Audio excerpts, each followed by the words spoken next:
as far as what I close a year, I would say half of them are from those vendor relationships. So the big question is, what are the top agents doing to absolutely crush it in real estate, grow their teams, and add more transactions year over year while so many struggle? If you ever thought about this, you're not alone. No one has been able to get the answers until now. We spent the last few years helping agents sell billions in real estate, rubbing shoulders with top producers, which got us thinking, how can we expose more people to these insights to help raise the standard in the whole real estate industry?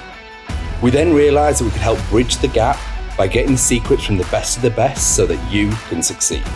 My name is Andrew Dunn. And my name is Peter Michael. Welcome to Elite Agent Secrets. Hey everyone, and welcome to this episode of Elite Agent Secrets. Today we've got Jamie Desjardins Rummel, and I nailed it that time. That is one hell of a name. She is a real estate broker, top 1% individual sales agent. Last year, did give or take 130 transactions. She wasn't counting. She left her brokerage. She started a brand new brokerage this year. She's grown a team that she didn't expect, not that she didn't want, and she's now a top 1% agent in the greater Milwaukee area. Jamie, we've been talking briefly off air here, and it's like you are the most understated agent, where it's like, I think I did about 130 deals last year, and it's like, what? It's like the true underdog story. It really is, too, if you saw the stuff I sell. So it's definitely a true underdog story there. Yeah. So how long, so let's go back. How long have you been in real estate, and take us back to why you got into it? And we want to unpack. We always find the first few years really interesting of how people did and where their growth came from. So let's go back. How many years have you been doing it? And how'd you get into I got my license in 2011. And I didn't really do anything with it. I was at an accounting firm. And so when I think it was like 2012, 2013, I finally decided to leave the firm. Because I had a little bit of money saved up where I didn't have to get paid right away. Right. And so when I got that, I walked in, I was like, yeah, I quit. I went right into real estate, just like that. Had no clients built up at all, really didn't know what was going on, but that was pretty much it. So I started probably end of 2012, I would say. And I always tell people, like even my agents, I'm like, that's how you know my client base. Cause my first sale was $650,000, which is luxury by us, right? Like that's really high end for Wisconsin. And then my second sale was $12,000. So I'm like, well, that basically sums up, and it is. That's my whole career. It's really weird. So, but that's how I got into it. And you didn't give up. No, I didn't. So, and I liked the $12,000 sale much better than the $650,000 one. So, when you got into it, you kind of just jumped right in. What was your first year like then? Did it, we see such a span. Was it great or was it rubbish? We tend to get no in between. It was decent. So I would say, those first couple months until the end of the first year, I probably sold maybe 12 or 13 properties. So it was all right. I was about to guess as a joke. I was like, she's going to go, I probably did 10 deals in the first 2 months. And I was going to say that as a tongue-in-cheek joke. I was going to be like, she's actually going to say 2 or 3. Then the fact that you went probably 12 or 13 is ridiculous. Yeah, I got really lucky because I had, my mom bought a house and my grandma sold her house and my grandma told everybody on the block that I was going to sell their house. So I got lucky on that. But, I had no idea what I was doing at all. But I got lucky with those first couple deals. A little bit of luck, a little bit of preparation.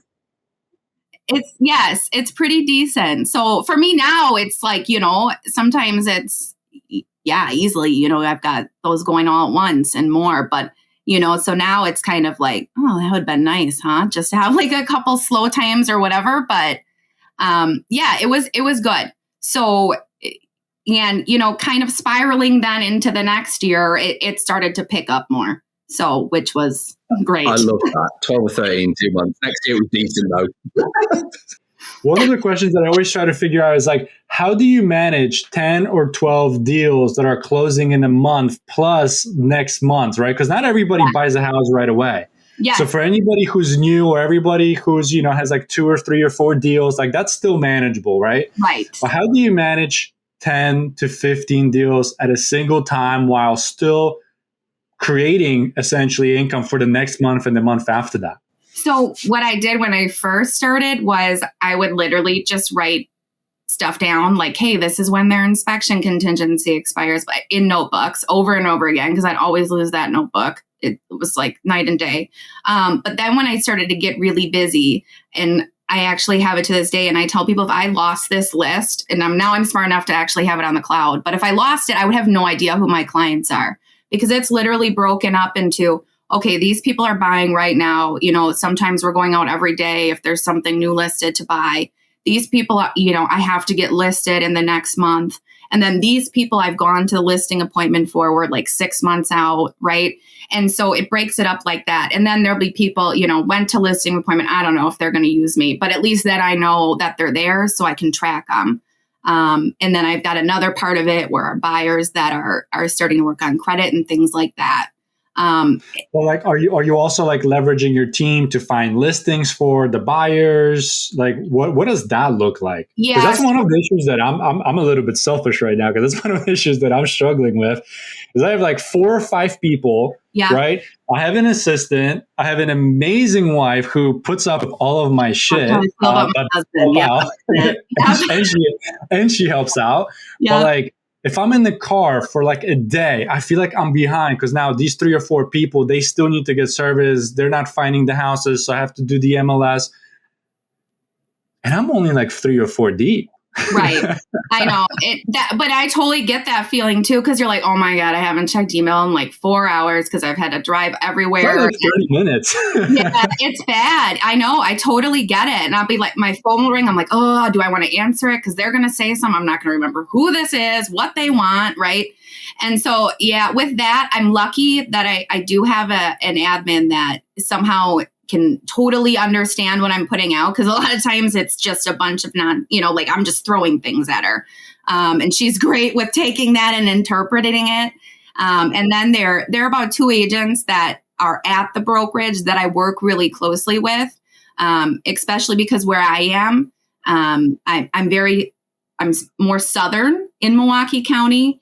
So right now, in our area, we have a lot of people that want to be Western. So I've got 2 of them out there, and that works out really good. So, and how we do it is, hey, if they show them a house and they end up buying the house, then we'll just split the commission 50-50. I do the paperwork. It's great, because then everyone's jumping So you create out. leverage, essentially. Right. Where I'm getting at is you have other agents help you out to be more in one place at once, right? So when you're showing buyer 1 and buyer 2 houses in the same day, buyer 3 and 4, if they want to go out, you have another agent kind of step in, but you still manage the relationship, the transaction. Correct. And create more leverage. Yep, that's exactly it. So, because where I left, I actually did that with the broker of that company, but she wasn't involved. So what was happening was a lot of those people wouldn't come back, right? They would be calling me, and it's like, well, I get it, but I wasn't really your agent, right? I was just helping. And that's the thing. So that's why it's really important for me to make sure they know, like, hey, I'm here, even though I'm not physically there. And now with the brokerage too, it's nice because I really do try and take on less, especially because I have a lot of agents that will take on more. So depending on where, the referrals come from, because I get a lot of calls just off of signs and certain subdivisions and stuff of other people in there. I just give those out to somebody else. So that way I just kind of focus on a few core referral groups that I have.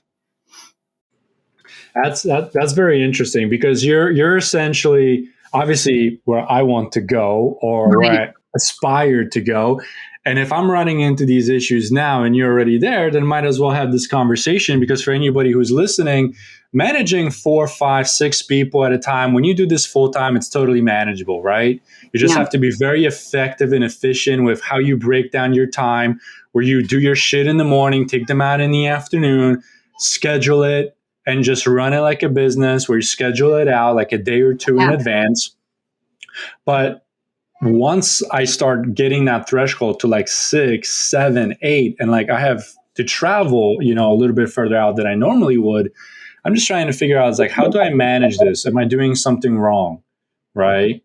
And what you're saying is just create more leverage, create more team.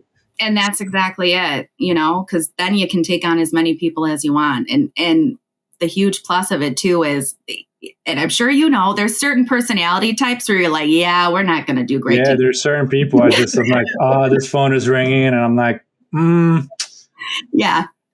No, all right. Jamie, that's not true. Surely that's. Yep, they all know it by me. I'm like, yep, this is all yours. They're like, oh, great, okay. Yeah, I mean, this is to do with standards, right? Where it's like, I'm not doing that. Yeah, no, and there's some people that can, and that's what I tell them. Like, hey, the people that are jerks and will yell at you, I can deal with all day. It doesn't bother me. There's some people that it does. But the people that are real specific and need real specific time, I'm like, I can't do that. There's no way. Like, that's just not, so those got to go to somebody else. Well, there's expectations and there's real specific, unreasonable things that don't exist type of expectations. Yes. So and sometimes it's like, yeah, it's just not going to work for sure. But those people that it's just like, yeah, they, you give them an inch, they want to take a mile and then another mile after that. And it's like, and we get it. I mean, what I love about this question line is like, these are what our listenership are going to want to hear. They want to learn from people like you who, for the majority of our listenership, chances are they either want to be where you're at further, or a lot of them will want to be slightly, less. Right. Our goal is like, how do we make every single real estate agent should earn six figures? Period. End of story. Like if you are in real estate and you're not earning six figures, like you're doing stuff wrong. Like this isn't difficult, and that's the whole purpose here. And it's like you're doing, say, last year 130 deals. Like this is crazy. Like people are like, what? Hang on, wait, what? And it's like, this is totally fucking feasible. And it's like all this bullshit that people tell themselves, like, well, the one we always harp on about, online leads don't work. Bullshit. They definitely work. We get tons of money. We've had so many people on the podcast who do north of 100 deals a year just off fucking Facebook. Yeah. Like these guys are crushing it. And it's like, of course it works. It's like, you're not doing the work. That's what you're telling me. And when Peter's asking these questions, it's like, these are like viable questions for people that it's like, this is what it's like. This is what you're dealing with. I mean, Pete is, going to be doing multi six figures in his first year selling homes. I mean, we've been in real estate for 5 years, but multi six figures in his first year from nothing, And I'm trying to figure out, it's like, okay, I'm not doing anything different. I'm just doing the fucking work, right? Like 9 out of 10 times. And because we've been in the industry now for 6+ years, it's like, this isn't, rocket science. It just requires being organized, just requires, a little bit of creativity and just doing the actual work. And a lot of people don't do that. And there's no secret sauce. No, there's not. And that's part of the issue is, a lot of people can't, for whatever reason, think outside the box. And that's part of the problem, and it's real easy once you can figure that aspect out of it and just be able to critically think about things. And, most of this job is solving problems. And as long as you solve them, you're good, I think people, do you know one of the big things, and this is something, social media is both good and bad, right? Mm-hmm. But one of the problems, like, we're active in, say, Facebook groups, for example, like there's plenty of them with real estate agents. And you just see 1,000 times a day, the same shit gets posted. Yeah, I know. Badly doing this. And it's like, the problem is new agents go into these groups, which I totally get, because it's like, how do they try and learn? It's like a source of information. The problem is then they buy into these limiting beliefs because they see it so often, because it's not once a day. Like genuinely, you can see the same stuff from tons of people multiple times a day. And it's like, well, this is obviously not true. So what's interesting is you obviously don't have that mindset. And I'm assuming all the people who have subsequently come over and you built a team don't buy into the bullshit either. No, because they hear me say it all day long. Like, this is a bunch of shit. I mean, they know. I love that. Tell them what they need to hear, not what they want to hear. Cut out the water cooler conversation. Yeah. Let's get right to it. That's exactly it, and because like you said, I mean, in those just like those Facebook groups, I mean, day in and day out, it's like you see the same agents do the same shit, that's wrong. It's just wrong, and we all want to sit around the circle and complain. Right. But if we're sitting around the winner's circle, aka your table, right? Yeah. Which is the table you're sat at. I think one of my favorite sayings is you can either be a victim or a victor of circumstance. 100%. You choose. Yep. 100%. I agree with you there. I mean, that's the thing, right? It's all about your outlook. And yeah, I have no desire to be a victim, it's like, just figure it out. It's part of life. It's not complicated. And that's why we love doing this, because it's like, you're a phenomenal agent. You're doing all this amazing stuff. And you're like, this really isn't that hard. It's not. And it's like, you're making a lot of money. You're helping other people, their families, your team members. It's like with what we do as well with growing companies, there's this amazing fulfillment that comes from helping others grow and succeed as well, which is like something that maybe when you start, you don't realize is more fulfilling than making more money. You'll get to a certain point where money's great. And then after that point, seeing other people flourish is far more fulfilling than you making more money personally. But you can't grasp that before you've done it. It's weird. Because you're like, what? Making someone else money will make me happier than making more money myself. And I'm like, yeah, at a certain point, when you've got enough for yourself, that will make you feel happier. That's exactly it. And if you're thinking about bettering others and helping others and whatever, getting them to that point, honestly, the money comes, right? For yourself too. And that's the thing, right? Because people are drawn to people that aren't focused on their own pocketbooks, and that's part of it, right? Because I'm sure you guys see it too. Like I see all the time. You can tell when you're dealing with an agent that hasn't closed on a sale in a long time, right? Because they are mad at life, and you're like, okay, it's just you can see it, you can feel it. Yes. And now it's like, now you're putting a deal together out of desperation, and everything that could be going wrong is definitely going wrong. It's also because you're attracting it. For the people that are listening think it's bullshit. No, everything happens for you, not to you. Yeah. That's exactly But you got to be able to take the lessons out. So one of the topics that you have here for today for us is vendor relationships. I'm assuming that's a very big pillar since we talked about leverage and a little bit of your background. When you say vendor relationships, how are you leveraging your vendor relationships? What does that look like specifically for your business? So I'll preface it with this, that my title company rep is literally probably my best friend. So from this career, like not from before it. Okay. But, something that I've always focused on is, like if you just even start with title, for instance, right? Like probably one of the most underrated, unacknowledged paths in the real estate transaction, right? Like they basically, at least in Wisconsin, get stuck at the closing table at the end of it all when sometimes you have a pissed off seller, pissed off buyer, everything's hitting the wall. Everybody's bitching, complaining, and they're the ones that are closing the deal and getting all the heat. Yes, and that's the thing. So from day one, I've always, number one, made sure that I'm very loyal to who I use, right? I always use the same title company. For the most part, I use the same lender. I have a backup lender in case personalities don't click or whatever. Same thing with home inspectors. And I also make sure that they know I'm appreciative. So in return from that, what I get from title is, this is a company of 25 people where anytime either themselves or any family member or anybody is buying or selling, they're calling me, right? Because I'm literally the only, out of all their realtors, the ones that actually show appreciation, actually try and help instead of just dump all the problems on them, and actually bring them something for Christmas instead of just taking whatever gifts they want to give me. And it pays off. And also, when I have a deal that, hey, I need you to push this through. I know it's 4 days, they want to close in 4 days and it's cash. You got to get it done. They get it done. Like they've never dropped the ball. Which is huge for my business in return, right? Because I can then offer things to clients that other agents just can't because they don't have those relationships.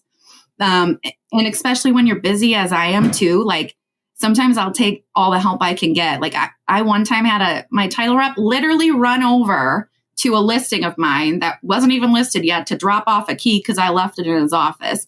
Like that's stuff that helps beyond belief, right? That's the stuff you can't really put a price on, right? Because it's built in the relationship and it's so deep that all the surface level stuff, it's just a matter of if or when. No, it's not a matter of if a deal goes bad. It's a matter of when it goes bad.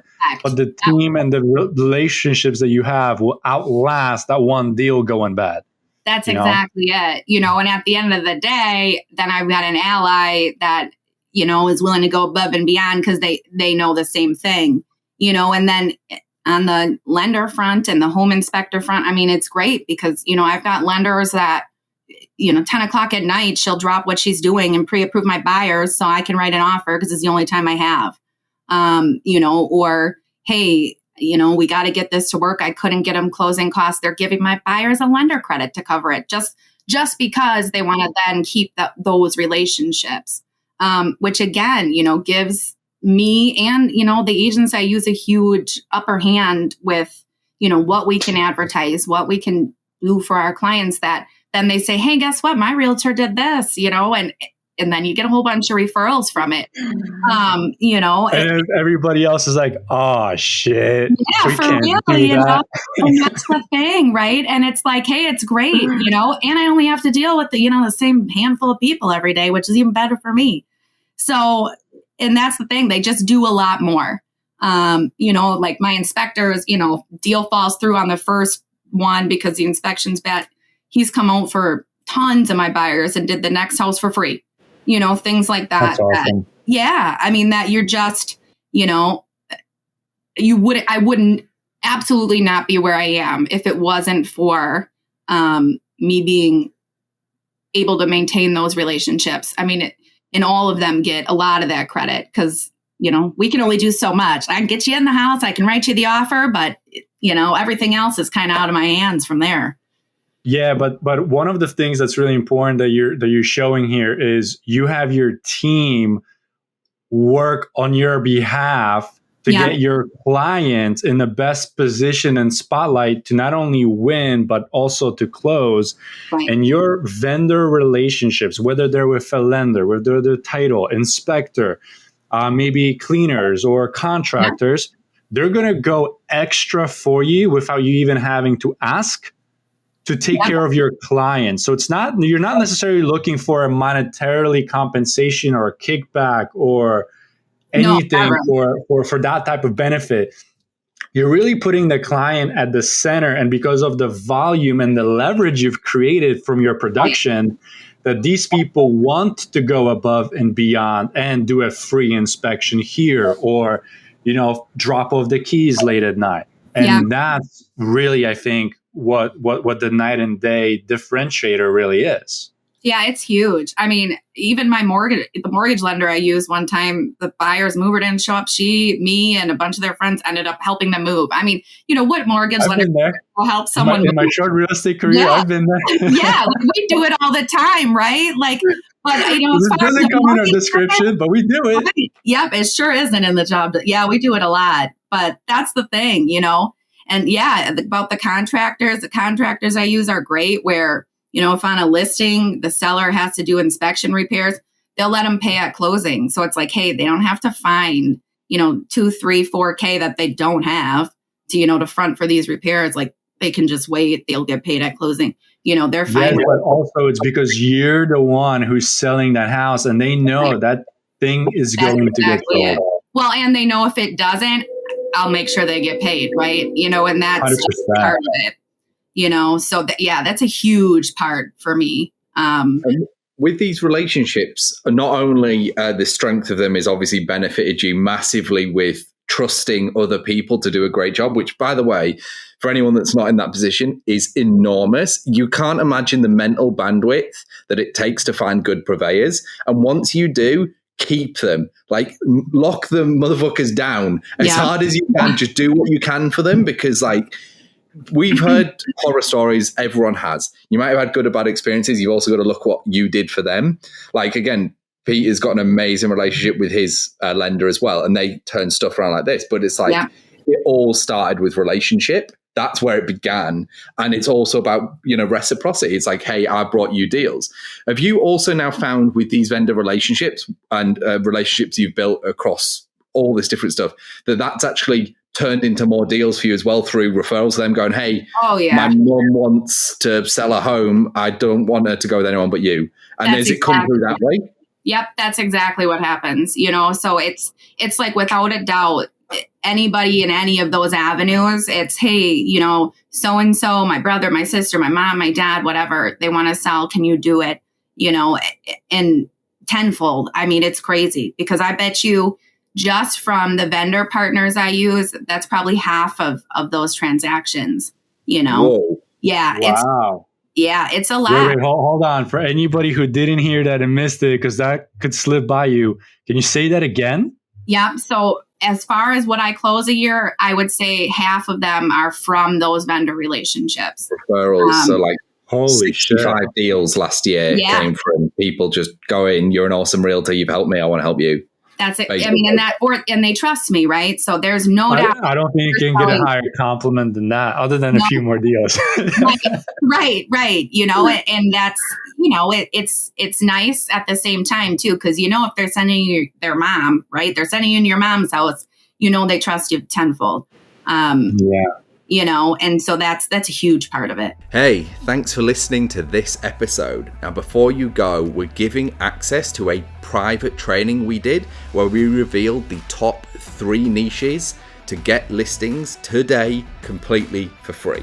So if you want access, you can go and download that training at eliteagentsecrets.com. We're regularly releasing new trainings, guides and cheat sheets, so make sure to head over to eliteagentsecrets.com and sign up so you don't miss out.